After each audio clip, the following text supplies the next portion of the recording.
Welcome to Star Citizen Addicts Anonymous. I'm your host, Nikki Batgirl D'Angelo. Today we're going to focus on the Aegis Dynamics Sabre. Why? Because version 2.2.0 just got released of Star Citizen's Alpha. Alright, so what does that mean for us? That means that you could actually start to fly the ship. Now, those of us in the PTU have been flying it for the better part of 2 weeks. It is a fun ship to fly, but let's go back into the history of the UEE first. The frontline space fighter for the UEE for the last 100 some odd years, I think it's about 100, has been this. The F7C. This is the M variant. I don't have the C, but this is the F7C M. Now, this has been the frontline fighter in the form of the F7A, which we are not allowed to buy, through a program that the UEE has that allows the civilians and militias in the outskirts of the UEE controlled space to purchase military vessels. We were able to purchase this, and now we can purchase the Aegis Dynamics Sabre, even though it is currently not in the UEE's inventory. The Sabre is a product of Aegis Dynamics' bid for the next generation fighter. Now, it doesn't match up point for point with the Hornet. The Hornet is a tank. When you think of the Hornet, it's a cross. Well, if go back to World War II, it would be the Thunderbolt. They equated it to something else, an A-10 Warthog, but it would be the Thunderbolt. It will take a beating, have parts of its fuselage, wing, and empennage blown off, bullet holes all over it, and make it home alive. Now, when you look at the Sabre, think of the Mustang. It was more maneuverable. It was more accurate as a weapons platform. And it had a better range. And all around the flight characteristics, except for in a dive, the Mustang beat the Thunderbolt. But it had a very big vulnerability, and it was the big, giant, water-cooled radiator, underneath. And if you just took that out, the Mustang was toast. So what is the Achilles heel of the Sabre? Now that we're looking back at both of the ships, the Achilles heel of the Sabre is its armor. Now it does have 3 quick recharging shields, but once the shields are down, you are not going to be able to withstand many punches. And you will see that in my wave 3 of the Vanduul Swarm that I played to show off the ship. The other piece of this is that it needs to think of another way to use this ship, another offensive/defensive mechanism, and that is its speed and its stealth. They explain the ship is hanging out outside of the battlefield area, like on the outskirts, maybe inside of a asteroid field. They claim the ship is stealthy. Now, in their world, they can claim whatever they want, but there are very, very, very visible qualities of this ship that stand out that tell you it is not as stealthy as they say. The flat sides of it, the big giant round intakes, but this is CIG's world, not the real world. So it's a stealthy ship. So it uses stealth and speed and maneuverability as its main defensive weapon, or defensive piece, where the ship on the front, the Hornet, uses its armor. Now you can arm this to the teeth with missiles. It has 2 payload bays underneath, and it has 4 slots. 2 Panthers come with it in the wings that are not gimbaled, and then you have 2 gimbaled, I believe they're Badgers up front. And that's pretty much it. And I think that's where the gimbaled weapons are up front. If I am wrong, somebody will correct me. Nevertheless, what I do in this is I will equip 2 OS6s in the front and leave the Panthers in the back and go at it with that. Showing off the nozzles right now. The nozzles are really big and round. If they really were stealthy, they would be more triangular, like the F-22, like the F-35, and like the Stealth Fighter. That is definitely not stealthy, though. This is a stealthier ship. It will have a much smaller radar cross-section, hopefully something closer to an Aurora, but it's not going to be invisible because of its size of some of the parts. Again, their universe, not ours. So I don't know how they're going to equate that. Something here, I just remembered the Hornet having swing wings too, and they do it because they have, on the very wingtips, you can see the M3As. So that's why they have it. So they could actually fit this ship inside the hangar. So it really still doesn't make sense to have swing wings, but man, is this ship beautiful. The question, though, is going to be how does it fly? But first, I want to get inside of it. Somehow I went into this game with heavy armor on it, but big deal. We're going to get in the ship, and it is quite a impressive cockpit. That is, I wish they'd get rid of all the canopy glass slash. See the metal rails? Today, you don't see any rails like that on any of the mainstay fighters in U.S. inventory. When they have something that comes down like that, it's all glass. Nonetheless, this is badass when you look at it. It's really, really sweet. Maybe because we're talking about transparent steel or something like that, they need to put it into a frame. Who knows? Again, their universe. You're looking at 2 TR3 engines here as opposed to 1 TR4 in the Hornet. 8 TR2s, I believe they are, maneuvering jets, so it's the same. But the Sabre weighs in at just about 4,000 kilograms less than the Hornet, which means using the same types of thrusters, you're probably going to get a lot more maneuverability and less overheating of the maneuvering jets, theoretically.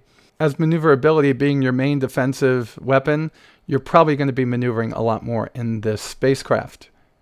Now, the 2 bays underneath could take size 1 weapons, and they allude to or any other lethal package that you want. Obviously, there are still components coming out, and things we don't know about, and things we will find out about over the next few months. I'm pretty impressed with the design of this ship. I might pick it apart a little bit, but I really like it, and it's quickly becoming my 3rd favorite ship to fly. The first being the Gladius. It's just a pleasure to fly. I'm changing my outfit here so I don't have that big giant goggle look on it. But nonetheless, I really, really, really like this ship, and I can't express it enough. So before I open up the fail of a holo table, let's get into the match. Now, the first thing that impressed me, this is the first update that I've done from CIG where I did not lose my throttle and HOTAS mapping. I use the X55, and there are 4 switches on the bottom, and pulling down on the leftmost switch puts me into gimbal lock. I fly with a mouse and keyboard. Never. I stink at it. I try, and I just stink at it, which is kind of weird since I do play War Thunder. I do think it's a viable method of control. If I put my mind to it, I'd probably get very good at it. But I really like the feel of flying these spaceships with my HOTAS. It makes me feel more like a Starship fighter pilot. But here you'll see my gimbal lock is not on. I keep hitting that switch and it's not working, and it eventually does work. Now, the loadout I picked, I should have done some research on it.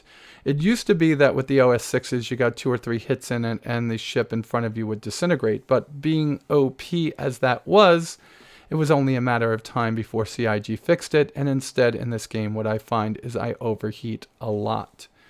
That leads me to this. What would I do? I would put the best power plants, shields, and coolers on this that I could, because those 3 things are going to do something very important to you. They're going to keep your weapons charged, they're going to keep your maneuvering jets charged, and they're going to cool off your weapons so they don't overheat. That's going to be very important in this type of ship. With all the maneuvering and firing you do, it's very easy to overheat your weapons, and I haven't done it in this version of the game, but in the early goings of, or early on in the PTU version of version 2.0 or 2.2.0, we had a lot of overheating of the maneuvering jets. Obviously, they fixed it. That was an error, but I can see that coming into play in long fights. They have updated the damage model on this ship. It is a much better damage model than we've had before. It does show variable levels of damage, and it does show major component damages. What I found in this ship, though, is that once your shields go, its engine is almost blown out every single time. And I think that is going to be something that may be fixed in the future because it seems like it's too quick. But they did warn us that this ship was going to have to be a hit and fade type ship. You get in, you shoot the guys that you want to shoot, and you get out. That's more like an energy fighter back in World War II. Not a boom and zoom, because a boom and zoom would stay in the fight a little bit more, but an energy fighter would try to keep the advantage by staying on the person's tail, managing energy the whole time. And if you couldn't, you would disengage and get out of dodge. And I think that's what you're going to have here. because if you're booming and zooming, you're still going to be able to give your opponent, whether it be a live human being or a Vanduul, say an alpha or a elite, to disengage their G-lock. Oh, so why am I calling it? To rotate around their axis, point the nose at you, and get a couple of shots in you. So when you do have no shields, you want to disengage, get as far away from the battle as you can, recharge your shields, and then turn back to engage when you have your shields back. I did not do that in this game, and I got taken out very quickly. One of the things that I am a little bit upset about is that there are still bugs in this game. Once I do lose my ship, I never get my HUD back again. My HUD obviously is inside my helmet, but after I die, it doesn't come back. And I don't know if there's a key or something that turns it on and off. I don't think so. It's just one of those things that annoys me to all ends. And that means I don't get a readout of my target in the upper right, my energy in the lower right. I don't get a readout of my shields and what's damaged on my ship in the upper left, or what weapons I have and where their heat status is. Right now you see that I'm only starting to overheat the OS6s, and all of a sudden, yeah, there they go, both of those are overheating. And they overheat rather rapidly now, and I understand why. They still do pack a powerful punch, but you have to be accurate with them. So what I might do in the future is move my Panthers to my main trigger, so to Weapons Group 1, and then move my OS6s to Weapons Group 2. That way, only when I have a sure shot, kind of like in the Mustang Delta with those wonderful rockets that they have, I will fire them. And I do learn that very quickly in this game. Let's go up to wave 3 and see how we do in that one. That one's quite a long one, so I want to talk about it. Now, when I'm playing these ships, I don't like to put up videos of me just rocking the world and taking out every ship. I could do that often, and you could ask some of the people I've played with. I've taken Mustang Deltas and other ships that shouldn't really make it to wave 18 without a loss, with staying in the top 1 or 2 people on the kill list. But in this particular instance, you can see that my ship has lost some kind of maneuverability here. I'm trying to look at what happened, and there it is. I lost my shield, and the little king put a couple of shots right into my engine nozzle, taking my engine out. Now, when that happened, I lost both of my OS6s, and I also lost all sorts of maneuverability. I have no maneuverability here whatsoever. Now, I'm not sure if one hit to the left side engine should be causing this. Maybe it should, because it's also going to affect any other pieces of the ship that are tied to that. Possibly the maneuvering jets are tied to the main thrusters now. I'm not sure about that. That is something that we would have to ask the developers. But as soon as that goes, I lose all maneuverability and have to do the Alt backspace, Alt L, and get out of dodge. Let's see when that happens. So skipping ahead a little bit, here we are, punching out. And that's the end of my first ship. And then, of course, we respawn in just a couple of seconds. There's my ship, and it didn't blow up. I must not have hit the Alt backspace before I hit the Alt L.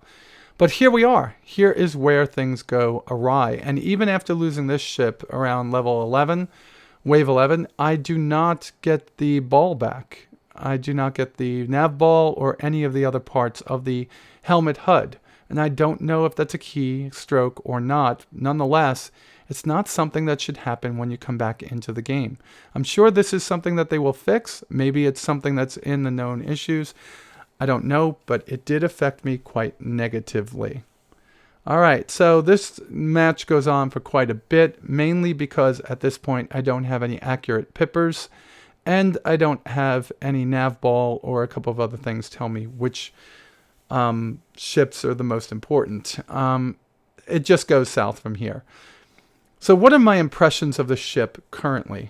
Well, I think this is definitely a big contender. And as they start to tweak the performance of this ship and others, I think this is going to become the favorite of many people that like to fly with that mouse and keyboard and use those gimbaled weapons to get them on target.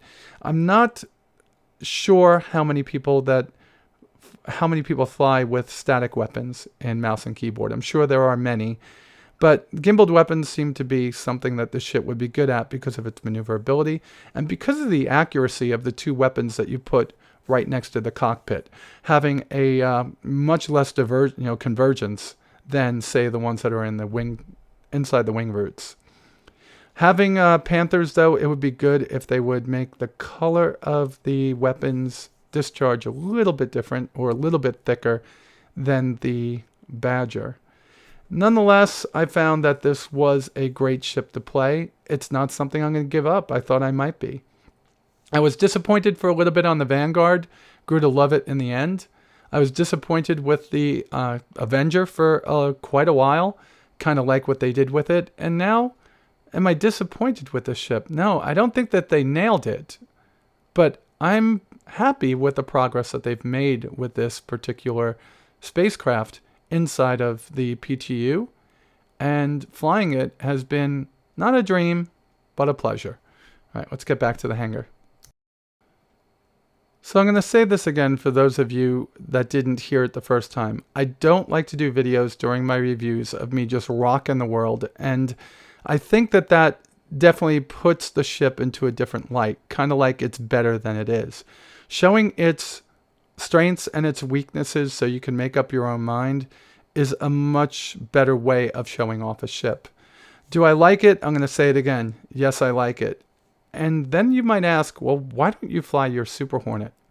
I think the Super Hornet rocks. I think it's one of the best ships for dogfighting. And I just like a little bit more of a challenge. When I'm in the real Star Citizen universe, that is going to be my baby. But here where I try to rack up points and I try to have some fun in a world that's not persistent, in a world that doesn't have real reward and real goals, I'm going to use the ships that are the most challenging, are the prettiest, and offer a little bit different of a experience. And again, when the game goes live, that's going to be something I do. And here we go. That's the look I was looking at. That's the ship that came first, and that's the ship that's following in the future. Again, this is not a UEE Navy ship yet. The UEE has not accepted the bid, but with them selling it to the civilians out on the frontier, I'm sure the UEE will take note, see how well they do, and potentially add this to the UEE Navy and Marine Corps inventory in the future. Well, folks, that's all I got. So you all be safe out there, and I'll talk to you soon.